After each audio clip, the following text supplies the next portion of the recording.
할렐루야. 사랑하는 성도 여러분, 5월 7일 금요일 아침입니다.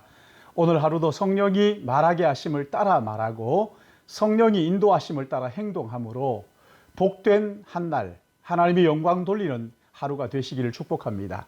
사도행전 5장은 아나니아와 삽비라 부부의 마음에 사탄이 가득하여서 성령을 속이는 일로 즉사하는 사건이 일어났습니다. 이 사건 때문에 사람들은 충격에 휩싸이고 믿는 사람들은 솔로몬의 행각에 모이고 믿지 않는 사람들은 두려움에 사로잡혀서 믿는 자들과 감히 상종하지를 못했습니다. 성령이 강력하게 역사하시니까 사도들을 통해서 온갖 기사와 표적이 나타나자 유대 종교 지도자들이 사도들을 잡아다가 옥에 가두어 버립니다. 그날 밤에 성령께서 옥에 갇힌 사도들을 찾아가 풀어 새벽에 성전에서 예수 그리스도의 죽으심과 부활의 복음을 전하라고 말씀하시지. 오늘 본문은 사도행전 5장 33절에서 42절의 말씀인데, 산헤드린 공회가 사도들을 죽이려고 하자 가말리엘이 말리는 이야기가 본문에 나오지요. 본문을 봉독하겠습니다. 그들이 듣고 크게 노하여 사도들을 없이하고자 할세 바리새인 가말리엘은 율법 교사로 모든 백성에게 존경받는 자라.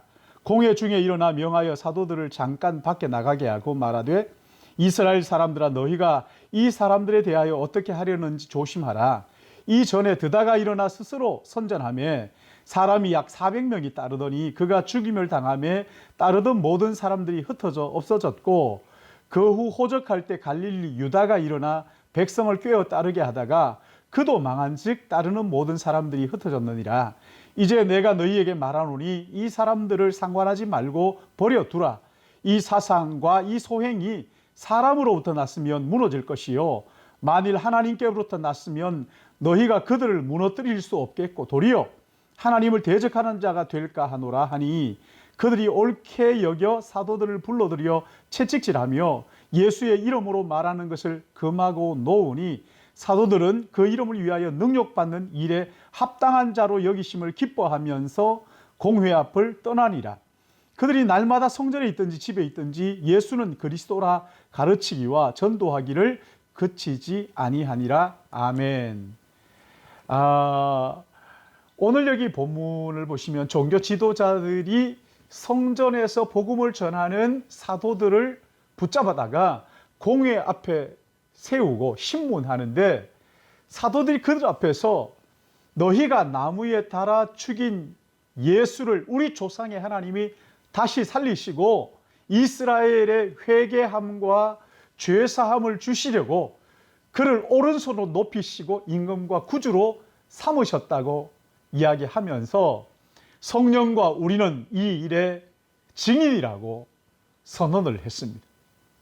그러자 33절에 그들이 크게 노하여 사도들을 죽이려고 하자 가말리엘이라는 율법학자가 일어나서 이 사람들에게 대하여 우리가 어떻게 하는지 조심하자. 만약 이 일이 하나님께로부터 난 것이면 무너뜨릴 수 없고 도리어 하나님을 대적하는 자가 될까 염려스럽다. 사랑하는 성도 여러분, 하나님은 우리가 복음을 전하다가 공경에 처할 때마다 요소에 도움의 손길을 세워 놓으신 것을 알 수가 있습니다. 공회가 사도를 죽이려고 하니까 모든 백성들로부터 존경받는 가말리엘 율법 교사를 세워서 사도들을 죽음에서 건져주신 거예요. 여러분, 오늘도 핍박당하는 주의 자녀들을 위하여 성령께서 사람들을 세워 구원하시는 것을 믿으시기 바랍니다.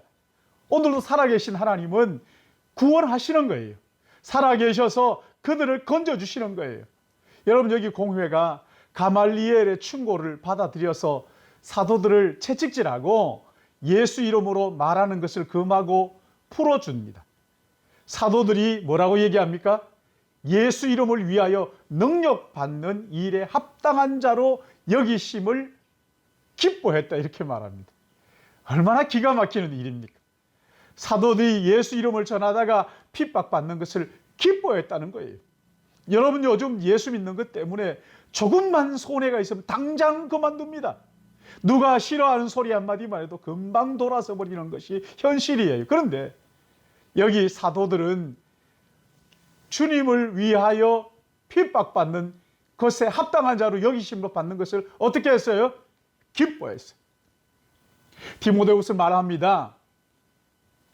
무릇 경건하게 살려고 하는 자에게는 핍박이 있다고 하셨어요. 우리 주님도 나를 따르려거든 자기 십자가를 지고 따라오라고 말씀하셨습니다. 무슨 말씀이에요? 주님을 믿는 것, 주님을 따르는 데는 반드시 대가를 지불해야 되는 고통이 따른다는 것입니다. 예수님 때문에 핍박당하는 것, 여러분 이것을 사도들은 즐거워했어요. 나는 예수님 때문에 핍박받는 합당한 사람이라는 것을 기뻐했다는 거예요. 그리고 그 핍박을 기꺼이 받아들였다는 것입니다. 사랑하는 성도 여러분, 예수 믿는 데는 핍박이 따를 수 있습니다. 그러나 여러분 이 사도들은 이것을 기뻐하고 즐거워했어요. 기쁨으로 감당했습니다. 복음을 전하다가 고난을 당하는 것, 여러분 이것은 우리의 특권인 줄 알고 기뻐하고 즐거워하시기를 주님의 이름으로 축복합니다. 그리고 여기 42절 말씀 보시면 그들이 날마다 성전에 있든지 집에 있든지 예수는 그리스도라고 가르치기와 전도하기를 그치지 아니하니라. 여러분 성령이 임하시면 우리가 어디에 있든지 온통 관심은 예수 그리스도를 전하는 일에 있는 거예요. 먹든지 마시든지 무엇을 하든지 예수 이름을 가르치고 전하는 일에 관심을 집중하는 거예요. 아무 일도 하지 말고 전도만 하라 그런 말이 아닙니다. 직장에서 맡은 일을 할 때에도 가정주부로서 가정의 일을 하면서도 궁극적인 목적은 예수 그리스도를 전하는 거예요. 돈이 생기면 하나님의 나라 확장하는 일을 위해서 사용하는 거예요. 재능이 있으면 그 재능을 가지고 예수 그리스도를 전하는 일을 위하여 사용하는 거예요. 전도가 생활화되었다는 것입니다. 여러분 요한복음에서는 영생이 뭐라고 말합니까? 하나님의 아들 예수 그리스도를 아는 것이 영생이라고 말합니다. 우리의 인생에 있어서 가장 가치 있는 알미 뭡니까? 하나님의 아들 예수 그리스도 그분을 아는 것이고 그분을 아는 것이 영생이라고 말씀하셨습니다.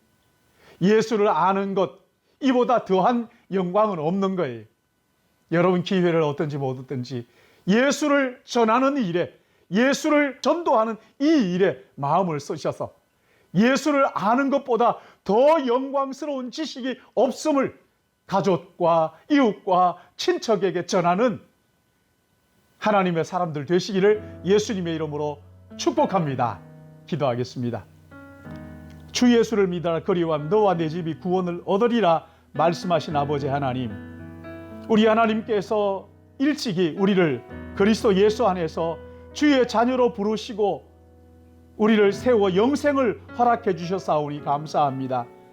영생을 받고 하나님의 자녀가 된 우리가 오늘 살아있고 호흡하는 이유가 때를 얻든지 못 얻든지 예수 그리스도, 나를 죄와 사망에서 건져주신 예수 그리스도 그분을 전하는 것이 우리의 삶의 이유인 줄 알고 때를 얻든지 못 얻든지 복음 전하는 일에 온 마음을 집중하게 하여 주시옵소서.